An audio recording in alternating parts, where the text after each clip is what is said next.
Hey, Perry, thanks for being on the show. Thanks for having me on. It's an honor to be here, and we're going to cover a lot of really profitable and make your business last items. So I'm honored. Thank you for having me here. Well, I'm excited because you have consulted with tons of people all over the world and have been quoted in books all over the place and just have a wealth of knowledge that I think is going to be really valuable to our audience. And the way, before we dig into micro details or technical ideas on how to run a business, I'd love to just have you share your story a little bit of how you got to where you are and, what your journey's been like from a business perspective. So I was the engineering student, propeller head, pocket protector geek. When I was in, I had just gotten married. I was a junior in college, and I was working at a wholesale company called W.W. Granger, which probably lots of people have seen their warehouses around. They sell blowers and fans and air conditioners and stuff like that. And I had this warehouse job, and the boss was out of town. It was a beautiful day in May, kind of like today. And at that company, beautiful weather usually meant nobody's calling on the phone. They did the most weather when weather's bad or it's hot or it's cold. And so Tony and I, we both worked in the warehouse. We were feeling a little mischievous, and we decided to play a prank on the Omaha branch. So we were working in Lincoln, Nebraska, and Omaha is an hour away. And we would ship stuff back and forth, and we would work on stuff with these guys and joke around. And we decided to play a trick. And so Tony and I wrote up this fax, and it said, "Dear branch managers, W.W. Granger's stock has suddenly and inexplicably plummeted from $63 a share to $17 a share, and we will be closing all branches effective Friday. We will thank you for all of your years of hard work and diligence, and we will make every effort to complete payroll for the current week." This is 1990, and we typed it up on the typewriter, and we put it in the fax machine, and we pressed send, and we faxed it to Omaha. And then we waited for him to call us and say, "Ha ha ha, very funny." And they didn't. And we waited and we waited. And you don't want to call him up and ruin your joke by saying, "Hey, did you get a fax?" And so probably after an hour, Tony couldn't stand it anymore. And he calls up, and the guy that answers, he goes, "Oh, that was you? Oh, well, Brenda pulled that off the fax machine, and she went into hysterics, and she started calling all her relatives and going, 'I've worked here for 12 years and I don't have a job anymore. And I don't know what I am.'" We didn't really know what to think, so we faxed it to Des Moines. And then they didn't really know what to think, so they faxed it to Sioux City, Iowa. And then they didn't really know what to think, so they faxed it to Fort Smith, Arkansas. And so would you like to guess what happened when my boss came back the next day? I can't imagine it ended well for you. Well, that fax, we sent it from the CEO, Mr. Keyser, and that fax made its way all the way up to Mr. Keyser, Wow. who then said, "Boys, you got to get rid of these guys." And Tony and I both got fired. And the most fun part about that was calling my father-in-law, Ron. I had been married for 10 months at the time. Oh boy. And telling my wife's dad, "Hey, Ron, you wouldn't believe what just happened the other day." And I was having a conversation about the sort of thing with somebody just the other day, and I sort of realized, father-in-laws probably should be a little slow to judge sons-in-law when they're still in their 20s. They're still slamming around through the pinball machine of life at that point. And okay, so that was a pivotal event in my life, and because here's why. So this really messed me up. Okay, it's kind of funny and all of that, but it was a pretty good job as part-time jobs in Lincoln, Nebraska in 1990 that you can get as a college student. It was definitely one of the better jobs you could get. It paid pretty well. And all of a sudden I'm out of work. I was taking a summer school class. Now I'm scrambling around. I'm looking for a job. And then in summer school, if you've ever taken a summer school class, I was taking a very hard class. And if you get behind in summer school, man, you are in trouble. And I started getting behind. I started flunking the class. I had to drop the class. And up to that point, my definition of success was never flunk a class and never get fired from a job, and you're okay. And now I've both failed both of these ways. Then I got another job, and there was something a little shady that was going on at that company. I started asking questions, and then I got fired from that job. And then I got another warehouse job, and this warehouse was not nearly as well organized as Granger, and I thought they needed to add some fields to their computer printout to make it better.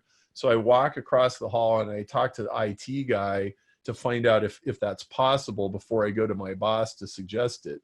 And the next day I come in, I get fired for going over her head. And so I basically flunked a class and got fired from 3 jobs in the space of about 3 months. Now, this was really, I'm really starting to question myself, right? Man, why can't I, I don't know, why can't I straighten up and fly right? And about a month later, my friend invites me to an Amway meeting, okay, where they talk about the 40-year plan and, having your own business and all this kind of stuff. Now, I would not have been remotely interested in that if I had not got fired from those 3 jobs. But all of a sudden, when they're saying, if you have a job, you can get fired at any time, I'm like, darn tootin' you can. And I'm a lot of experience forward. with that. I'm 21. Allegedly, I'm supposed to be working for the next 45 years of my life before I retire. And that's right. I could be working at some company for 10 years and I could have a great insurance plan or whatever. And some guy could decide he doesn't like me, and that could be it. Right.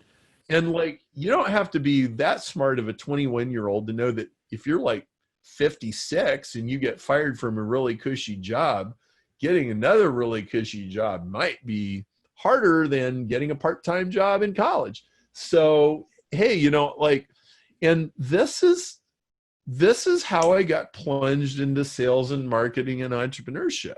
I got into Amway. Well, that was frankly kind of a big, long pink Kool-Aid machine and sort of a cult experience, which I don't know that we need to get to. Okay. Which, by the way, as far as I can tell, seems to be 1/3 of all entrepreneurs have done something like that, if not half. It seems to be the rite of passage. Right. So anyway, that's how an engineer got into sales and marketing. And when I was in the Amway days, and I never made hardly any money in Amway, and I was never very successful, but I figured out it within probably a year, it was very evident to me that, an engineer could work on some project for 6 months, but a sales guy could close one deal in one day and move the world further in one day than the engineer could in 6 months. Yeah. And so like most of my classmates and people in that kind of education, they would never even consider, you know, sales and marketing. They kind of look down on it. They're also terrified of it. But I found when you can combine both of those skill sets together, dude, you have some serious mojo. And like I bet most people listening here, you have other skill sets. Maybe you're an accountant or maybe, you know, whatever. But if you know how to sell, and if you know how to bring an entrepreneurial bent to whatever your other skill sets are, it makes all of that stuff 3 times more valuable. Yeah. Yeah, no, absolutely. And I think one thing that's interesting about that is a lot of people get into business because they have a particular skill set. They are really good at baking cupcakes, and somebody told them they should open a cupcake shop, and then they do, and then they realize they have all these other things they have to do. And I feel like a lot of times sales is like it's like the last thing anybody wants to have to figure out, because they have this picture in their head. Like when somebody says, "What's a salesperson?" They have this picture of this used car guy with his hair slicked back and a plaid jacket trying to rip them off on a car, you know? And so like, how did you, like, going from engineer to like sales and marketing is a pretty wide jump. So like, did you have to deal with those negative connotations yourself, and how did you overcome those to go, hey, I'm okay with this? Oh yeah. Well, look, so, you know, going back to the Amway thing, they, again, big giant pink Kool-Aid machine, cult experience.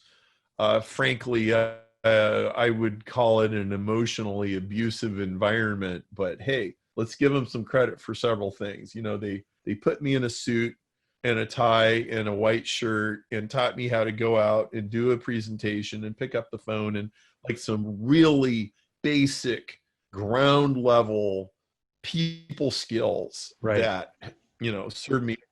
They taught me how to tell a great story, because some of the best storytelling in any industry is in the MLM industry. Okay. And so to add a little, I was terrified. They also helped me understand how a person gets locked into a career they can't get out of. Okay. You know, how people get trapped, right? And so I was scared to death of getting trapped. And so I really pursued that skill set. So fast forward a few years, I get out of college, I get an engineering job, I get laid off, and my wife is 3 months pregnant, and I can't find a job in engineering without moving to another city, which I don't want to do. So I end up going into sales, which was 2 years of bologna sandwiches, ramen soup, pounding the phone, manufacturers directories, going to see people that don't want to see me. It was a horrible struggle. I piled up tons of debt. Well, okay, so this is me pinging around in the pinball machine of life, trying to figure it out. And one of the most important things that when things got really desperate, and they did, like we were getting to be in serious trouble. Like we're going to start missing mortgage payments pretty soon.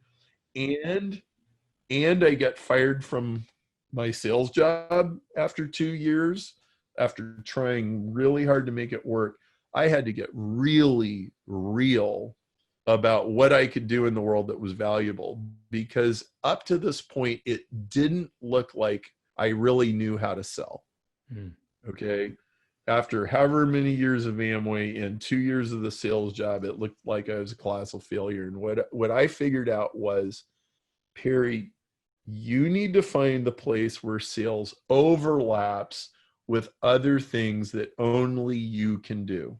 Now, again, this applies universally to everybody we're talking to here. And like one of the little diseases in the entrepreneur world is people get really inspired and enthused about what they hear about at seminars and all these rock stars and Richard Branson, or, you know, maybe some guy out there that they really admire who's, you know, doing, I don't know, let's say he's doing affiliate marketing or something, and they think that's really cool. what a lot of people want to do is they want to escape from where they came from and go do something completely different because of grass is greener. Yeah. And what they really need to do is they need to blend what they already know with the new skills and not let go and get the best of both worlds. Now, this is what I did. I gave myself a serious self awareness. And I said, look, dude, you need to find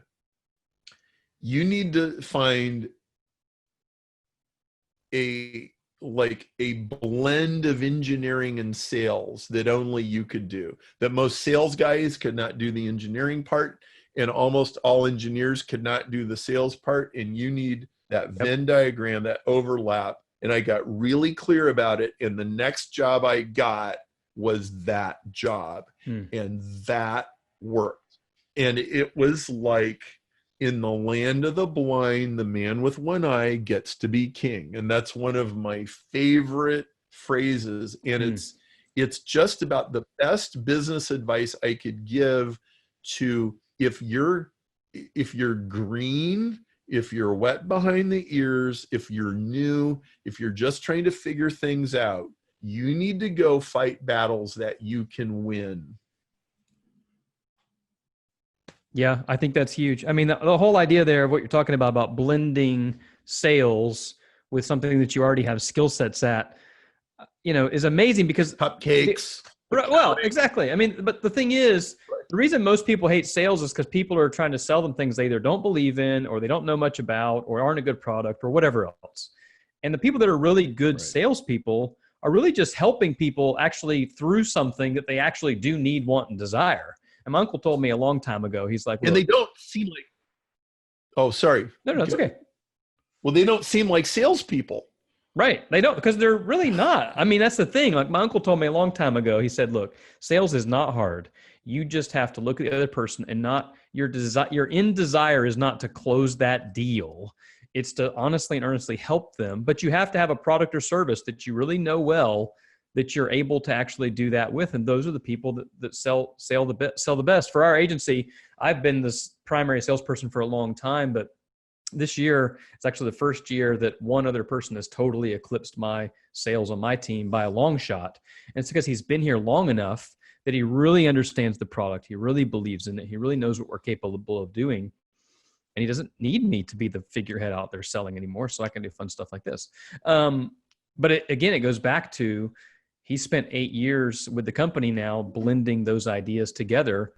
And I just love that idea of, hey, why don't you sell something that you actually know something about? And to go back to the other point you were talking about, kind of almost of ceilings or opportunity that people have. I always say that the two people who have almost unlimited income opportunity are the person that owned the business and the salespeople there. I remember Dave Ramsey told a story one time. He was talking about a sales guy that worked for him who had sold some ridiculous amount. I guess they owed him like $1 million, literally $1 million.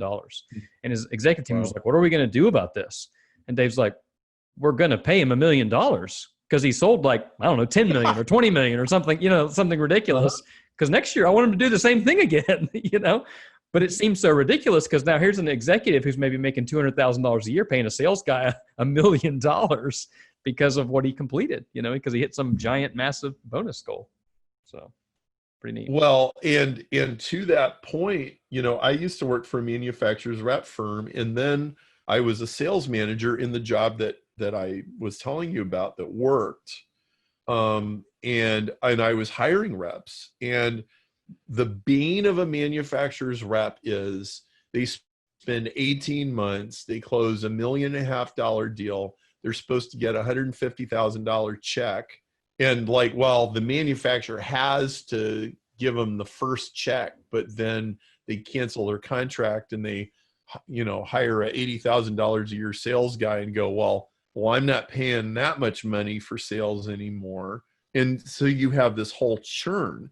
Right. And what that means is that none of your reps are actually loyal to you because they know you're not loyal to them. Mm-hmm. And so it was kind of like that sort of communist thing. Like we pretend to work and you pretend to pay us. That it sort of creates that kind of dynamic.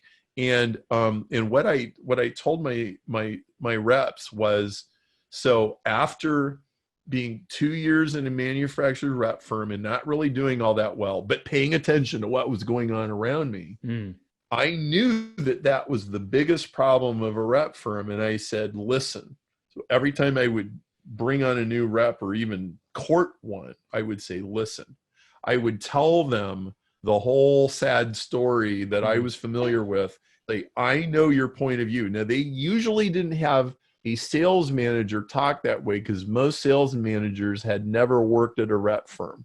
Right. And I would say, here's the deal. I will never fire you for being too successful. I will fire you for being unsuccessful. Okay. But if you'll never get fired for having too big of a check from us. Right. Deal. And they're like, really? And I was a very tiny manufacturer. I would get a disproportionate amount of their mind share because they knew they could trust me. That was a big deal. Yeah. I think trust is everything in those scenarios. And that's the idea behind, pay people what they're owed, but the salesperson has so much potential. I think so many business owners and entrepreneurs there are scared of that idea. They're scared to ask for the sale. I always tell people, even on like a website, half the time people aren't asking the customer for some kind of direct call to action. I'm like, look, just put a button on there that tells them exactly the one thing you want them to do next. Because half of you are so worried about asking for the sale. You just do that, and you'll probably increase your, conversions by 50%. Because right now you have nothing that's asking them to convert. And it's the same thing that happens in person. Is salespeople will get to the end of a conversation and then be like, "Okay, well, have a nice day." It's like, no, ask for the sale. You can't ask if you don't ask them to buy, they're not going to buy.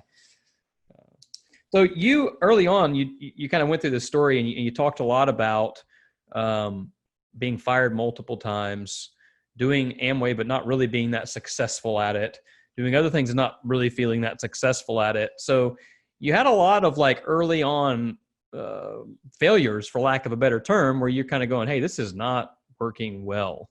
And what happens is a lot of people get to that point and they either continue in that pattern. I always tell people, you can get bitter or better. Those are the two choices you always have in every situation. And at some point, you found the path that worked for you. It was that overlap, the blending between engineering and sales. But what was it that gave you the perseverance to keep trying and to go find the next thing? I'll tell you a story that I would say is the best answer I can think of. So when I was 12, my mom went bipolar. Okay. So anybody who's had a mentally ill family member probably has some idea what I'm talking about. I mean, it was bedlam. Like, what's the matter with mom? She's crazy. But nobody quite knew like what was on. And it took about 1.5 years to start to figure this out. And so my dad was a minister, and we were at this very tight-laced conservative church, and they were really, really not liking that one of the pastor's wives is like skating on the edge. Okay.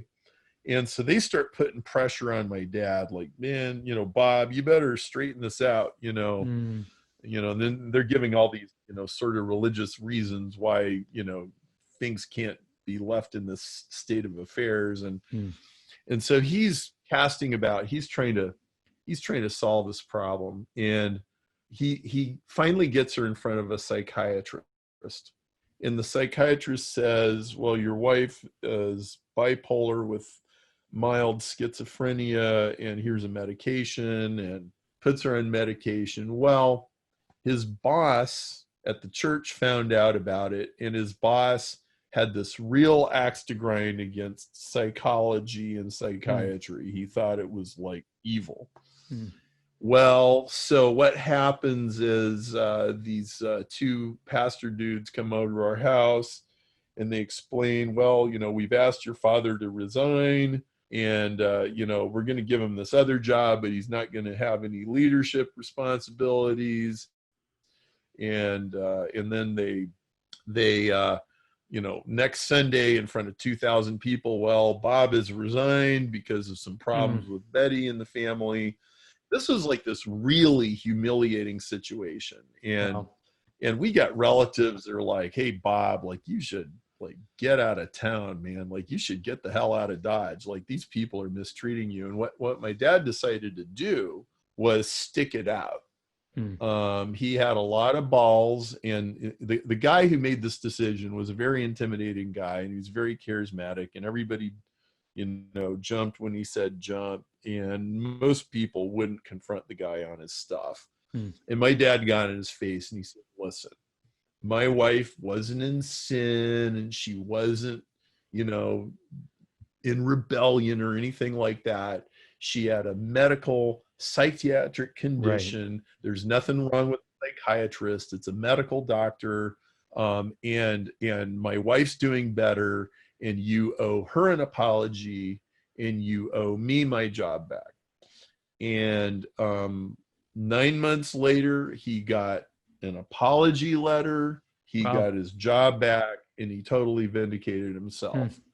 And 3 years later, when he died from cancer, the same 2,000 people that heard the humiliating announcement were all at his funeral. He had 2,000 people at his funeral. Wow. And I think I learned a lot of perseverance from that, because I mean, he was heartbroken. I mean, it was like being in a horrible situation to begin with a mentally ill family member, and then getting kicked in the balls.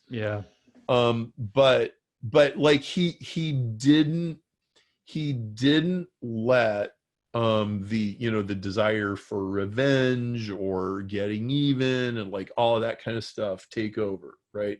Like he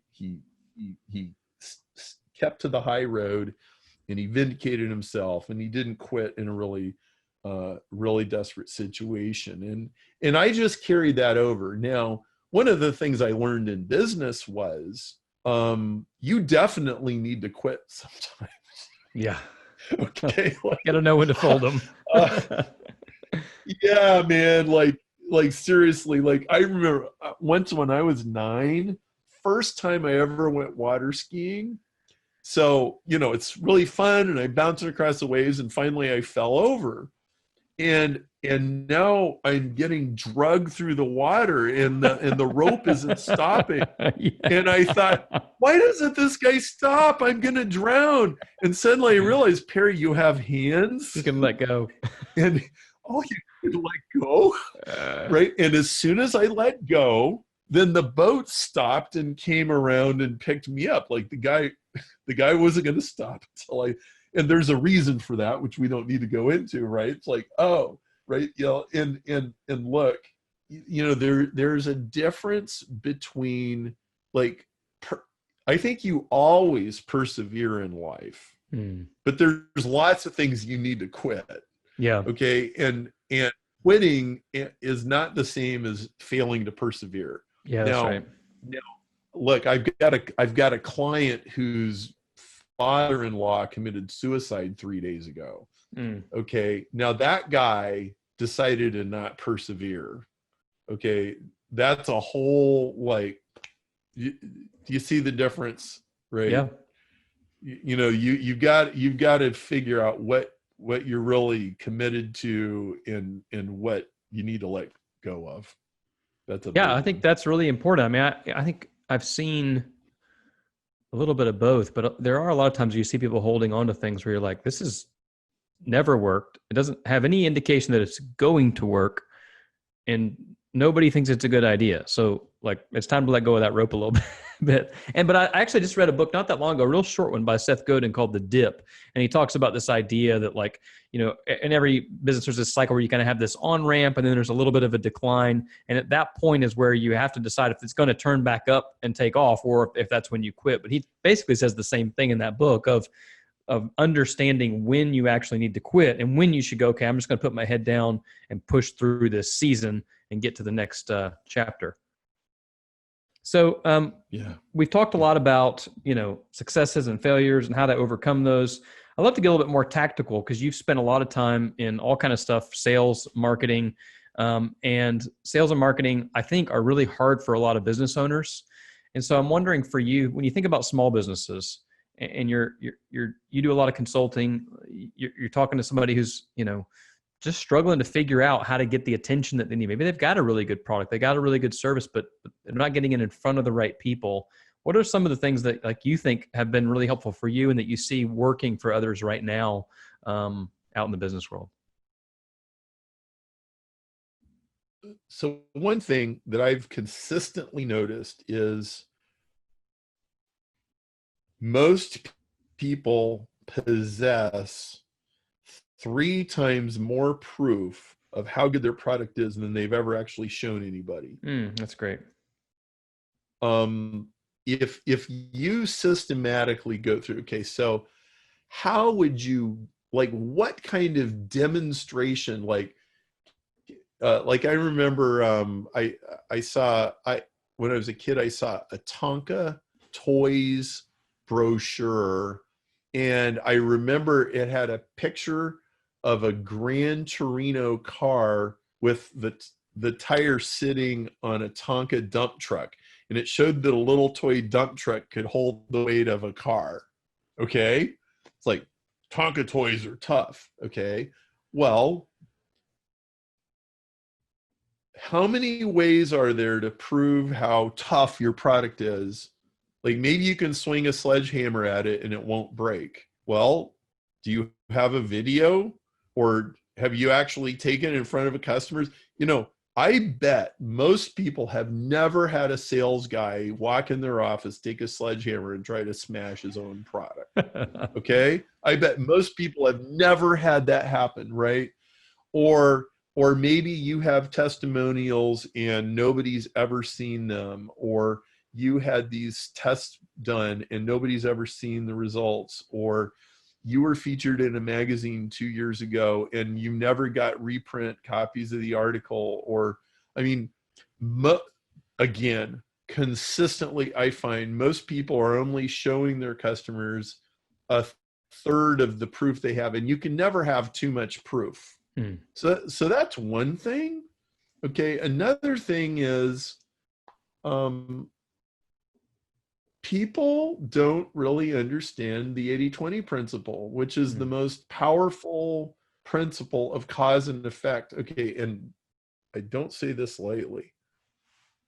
80-20 is the master law of cause and effect. So 100 years ago, Pareto figured out 20% of the people have 80% of the money, 80% of the people have 20% of the money. That means the haves have 16 times as much as the have-nots. Well, what everybody tries to do is have a big philosophical argument about it. Dude, like, it's a law of nature. You can't fix it. You can't equalize it. All you can do is create an economy in a world where everybody has more. Okay, it is a fact. We are lifting people out of poverty, right? Like, the rich are getting richer, but the people making $2 a day, which is like a billion people, are getting to $4 a day faster. Okay, that's what you can do. Yeah. But people don't understand.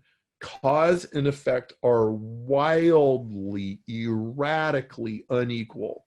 Most causes produce almost no effect, and a few causes produce huge effects. And this is true in your checkbook, it's true in your profitability, it's true in your warranty returns, it's in true your product effects, it's true of which customers come to your restaurant the most often, it's true of which employees give you the most productivity, it's true of which employees create the most headaches. And you have to constantly look for the inequalities. This is what my book 80-20 Sales and Marketing is all about, is you can't believe how unequal all of these things are. And when you suddenly can see it through that lens, you're like, oh my word, I've been wasting so much time polishing turds. My word. Yeah, it's amazing how true that principle is. Like, I mean, the other day, actually, the other day, this is probably a year or two ago. We were going through our accounts. We were looking at all the clients that we serve, and on an annual basis, there's like 300 of them, and they vary from people that pay us, $200,000 a year to people that pay us $200 a year. It's a very wide gambit. Mm-hmm. And I took those clients and I split them up, and it was amazing. The top 20% almost like exactly produced 80% of the revenue. It was, I've heard this principle before. When I actually like went through my books and did the numbers and pulled the spreadsheets out, I like didn't believe how real it was. And then there were multiple other things just within our like QuickBooks, in our accounting. When I started pulling the numbers, that's where they landed. And it was like, no matter what we controlled, it always just floated out that way. And it really is like a weird law of nature or something. Well, it is a law of nature. That's exactly what 80/20 sales and marketing is all about. And not only that, it's fractal. It's the pattern within a pattern. So not only is that true, but 20% of your 20% of your customers give you 80% of the 80% of the orders. And 20% of the 20% of the salespeople make 80% of the 80% of the sales commissions. And 20% of the 20% of the ad groups in your Google campaigns produce 80% of the 80% of the clicks coming to your website. This is true all over. Just about anything you can measure in business, the 80/20 principle is true. And so when all of a sudden you can see this, I mean, this is so 80/20 is true of all 8 billion people in the world and how much income they're making. It's also true of the top 10 people in the Forbes 400. Even the top 10 list, like Jeff Bezos, Sam Walton, Warren Buffett, that list is 80/20 too. It's probably more like 70/30, but I mean, right. I'm telling you, this is everywhere. It's donations.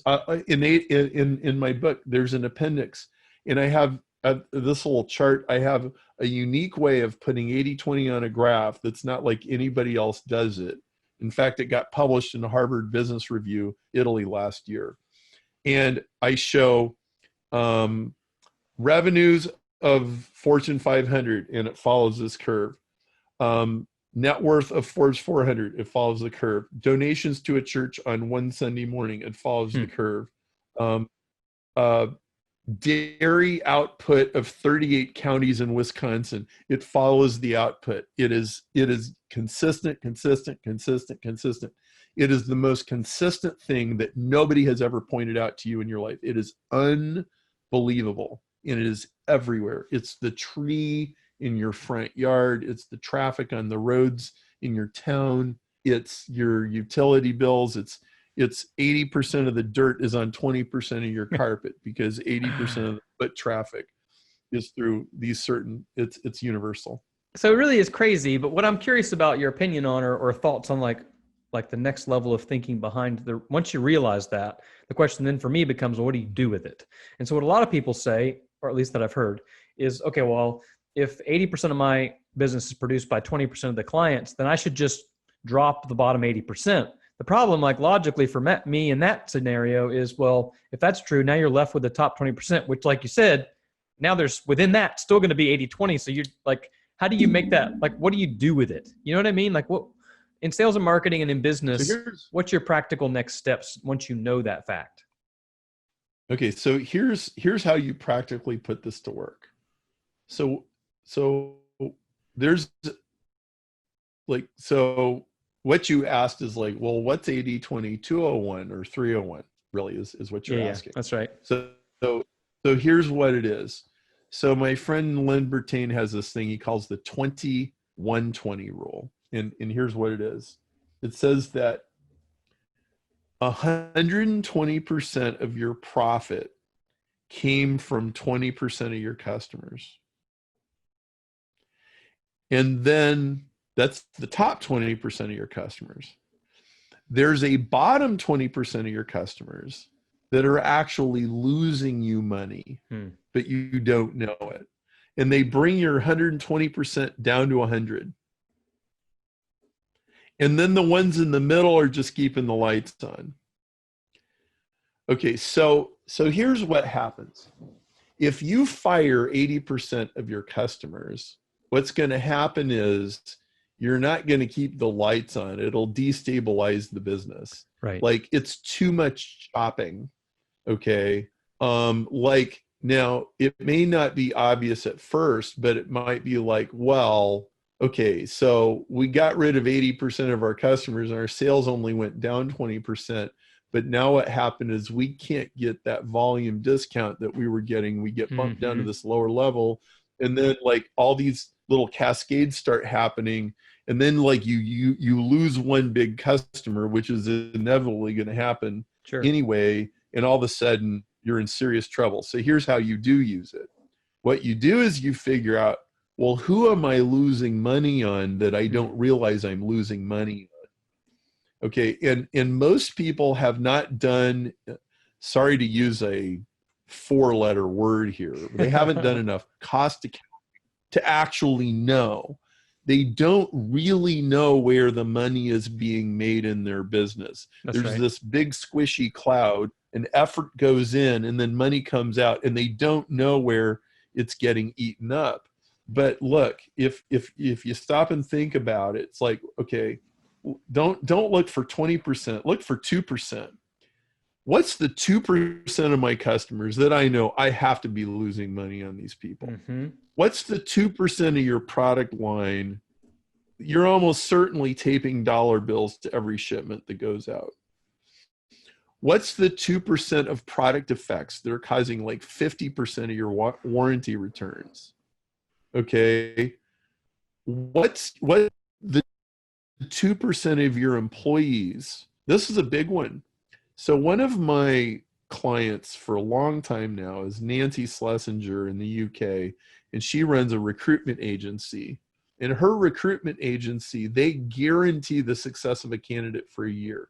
So when they, if you hire them, you pay them a flat fee, and they will get, if you need a bookkeeper, they will get you a bookkeeper, and they will, furthermore, they will guarantee the bookkeeper works out for a year. And if you're unhappy, or if the bookkeeper quits, they will replace him for free. Okay. So Nancy has total skin in the game with placing these employees. All right. Nancy told me a bad employee costs you 4 to 14 times their salary. Wow.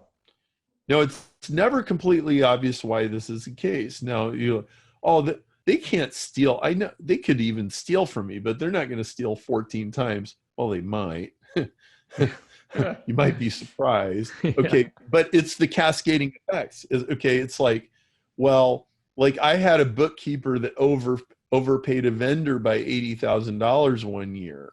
Okay, or they cost you opportunity cost, or a customer leaves because they're offended by your employee, or a great employee leaves because you have a client who's mistreating them. Okay, these things are usually not obvious. They're like lurking. That's like cockroaches under the refrigerator. And you start to find these things. So let's say that you have 12 employees and you're doing like a couple $1 million of business.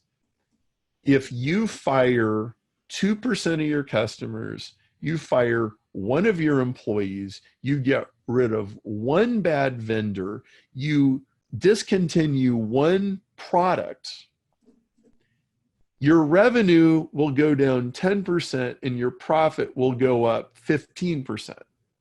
And you'll work fewer hours. And by the way, everything I told you, it's almost always true.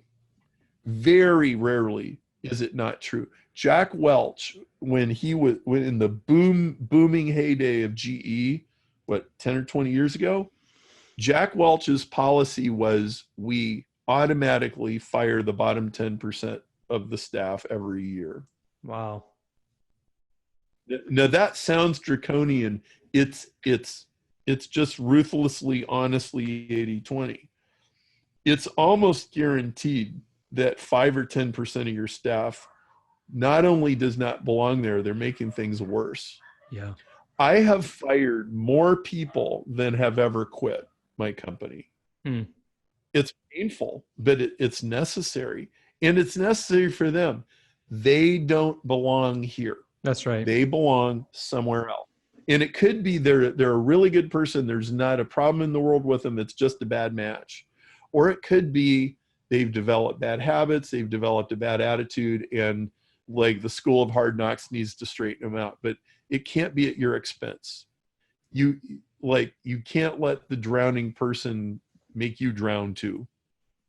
Yeah, I mean, shoot, I wish I had heard most of these things like 5 years ago before I walked through them all. Because like everything that you're saying is just resonating so heavily. I had a team member that had been with me for a long time and I had to let go a while back, and good friend, loved the guy, and he just wasn't the right fit for the role anymore. But what's been so amazing to watch ever since then, because I said to him afterwards and I said, I care about you. I want only for your success. And it's been cool because he started his own company now and he's doing very well. He's probably doing better now than he's ever done his whole life.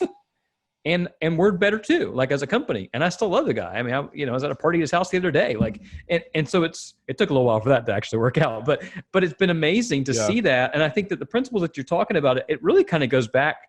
That analogy of you on the water skis has really kind of stuck in my head, of you dragging behind, holding on to the thing, because while in that instance, we were talking about knowing to fold a business. Now we're talking about that kind of at a micro level, and you have to know when to fold or when to let go of clients, when to let go of employees, when to let go of services or processes within the company. It might not be the company as a whole. It might just be a piece of it. And I'll give people that are listening just an example of that. Recently, I mean, I hate to admit this, but for almost 20 years, for 19 years, I ran this company, and all I really had was like a good solid revenue and profit number. Like I knew what the total was, but I couldn't have told you like service by service, product by product, project by project profitability. And it really wasn't until last year that I was like, you know what, we really need to know, like, if we want to grow past where we are, which has been great, where are we bleeding and where are we thriving? And now that we have those breakdowns, we have P&Ls that are broken down by class and project and everything else, we can see like, okay, well, this thing over here has got a, 70% gross margin. We want to keep doing that. And this one over here only has a 20% gross margin. After everything else, we're going to have a problem on our hands. But until you know what those numbers are, to your point, you don't even know what to cut. Like, you got to know your numbers first. But man, Barry, that whole piece that you just went through is just such sound advice. Anybody that's listening that has not walked through those things before, rewind it, go listen to that section again, because that is just rock solid advice. We're running out of time. 80% of people never do that. Yeah, no, I totally agree, which is why, again, you see like a limited number continue to grow and others that just get stagnant, stuck, and worn out ultimately. We're running out of time, unfortunately, which we tend to do on these things. So I really appreciate all your wise counsel so far. It has been encouraging and helpful for me, and I'm sure it has to others. But before we wrap up, there are 3 final questions I like to ask everybody. Here's what they're going to be. The first one is going to be something around work-life balance. It means something a little bit different to everybody. I want to know what it means to you. Second is, as a leader and a business person, you're constantly pouring into others, but how are you continually growing and educating yourself as well? What does that look like for you? And the last will be kind of any parting advice for folks and where they can find you online. So back to the first one, work-life balance.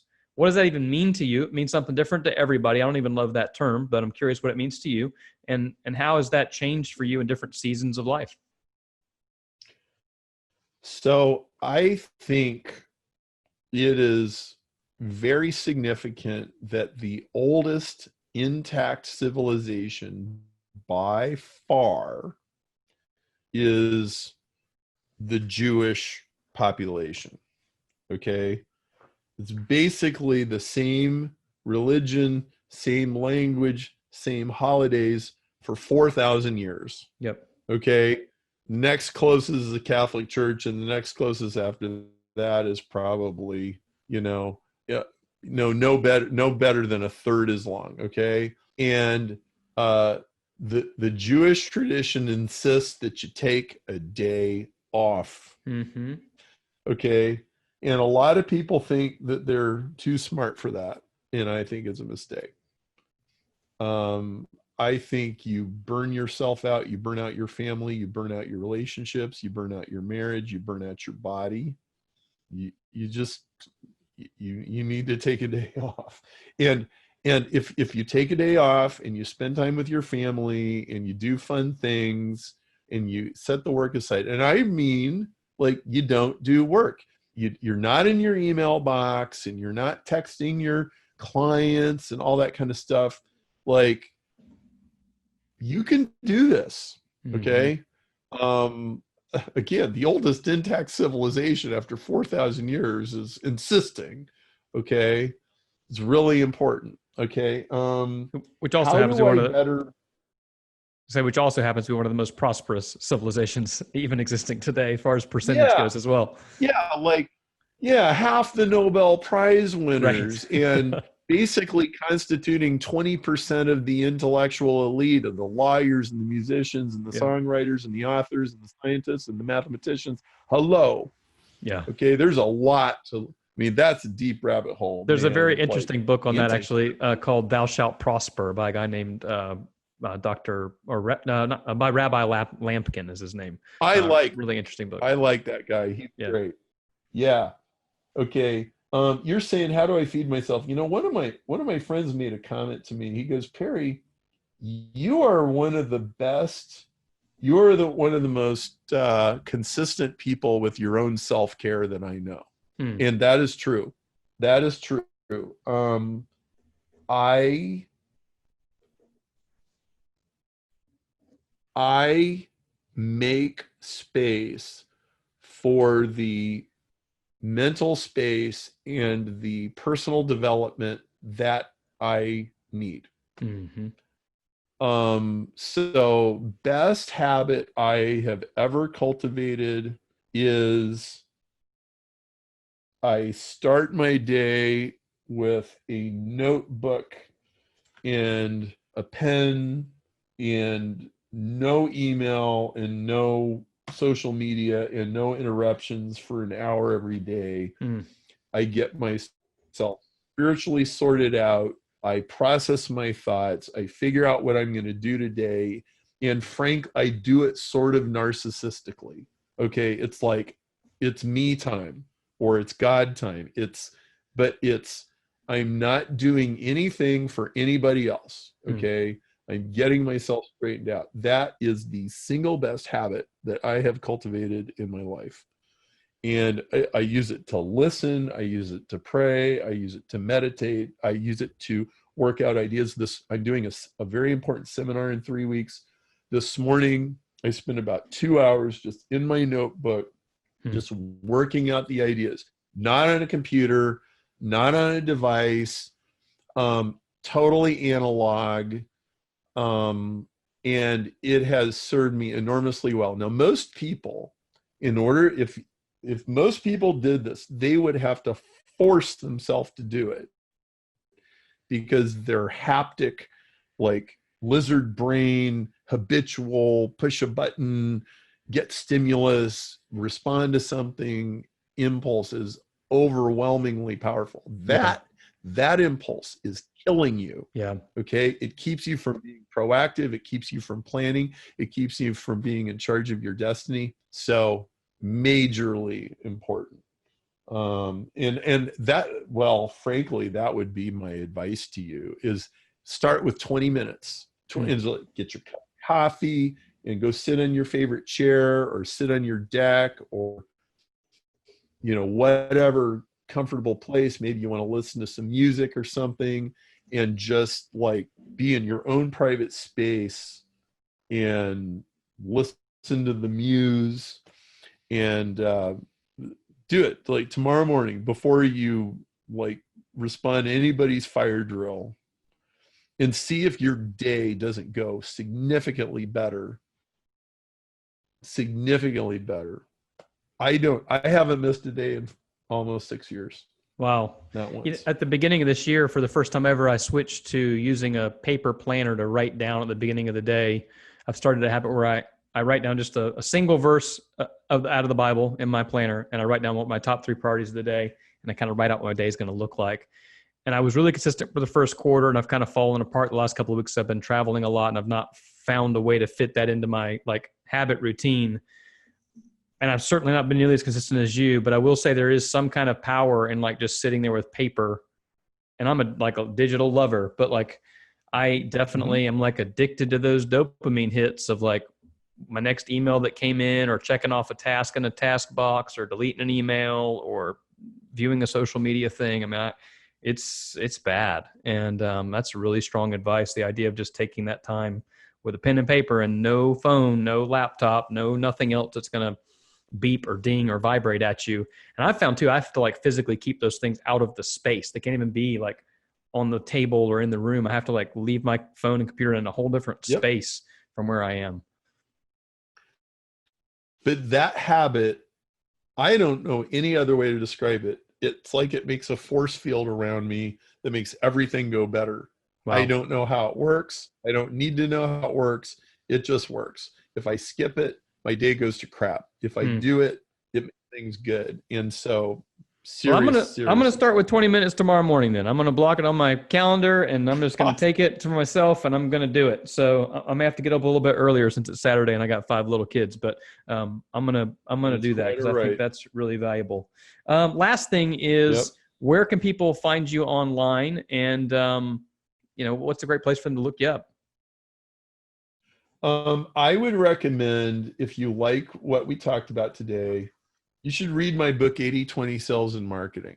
If you go to sell8020.com, SELL8020.com, it's about $18 on Amazon. It's $7 including shipping on my website, or $14 if you're outside the US.